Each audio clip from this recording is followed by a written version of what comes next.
Hi guys, तर आता आपण आलो आहोत पाडगाव धरणावर। हे धरण इतकं मोठं आहे की इथे मासे भरपूर असतात। या धरणात आपण हे धरण खूप खोल आहे।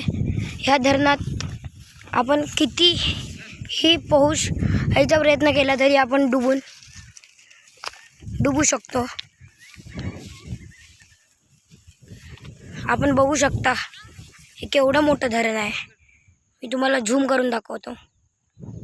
त्या साईडला गेले, परत या साईडने आतमध्ये गेले, पूर्ण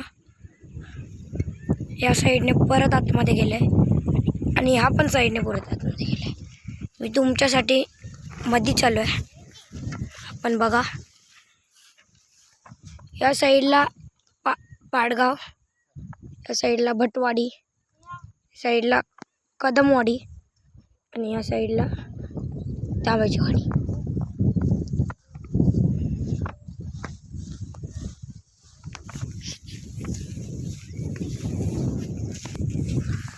अशा सुंदर अशा मोठ्या समुद्रात पक्षी उडत आहे। हे बघा, एक मधी असं एक झाड आहे, ते पाणी लागून लागून कुजून गेले। सुंदर झाड आहे। परत हे झाल्यावर इकडे उसाचा एक माळा आहे। सूर्य पूर्वेस आलाय। इकडे एक छोटासा शिवरायांचा किल्ला म्हणजे रांगणा किल्ला या साईडला आहे। हा रांगणा किल्ला खूप जुना किल्ला आहे। परत या साईडला एक शिदा नावाचा देव आहे। या साईडला रांगणा किल्ला खूप जुना किल्ला आहे।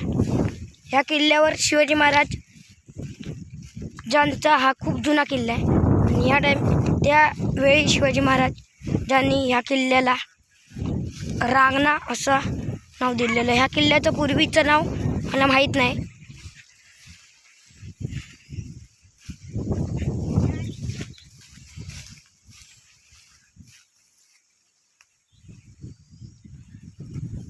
हे तांब्याच्या वाडीचं धरण, म्हणजे इथे पाडगाव आहे त्यामुळे या धरणाला पाडगाव धरण असे म्हणतात।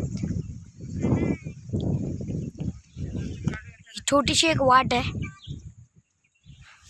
साईडला ही घरं आहेत। इकडे उसाचा माळा आहे, तिकडे टॉवर आहे आणि आमचे बच्चे कंपनी, ते माझे बाप आहेत।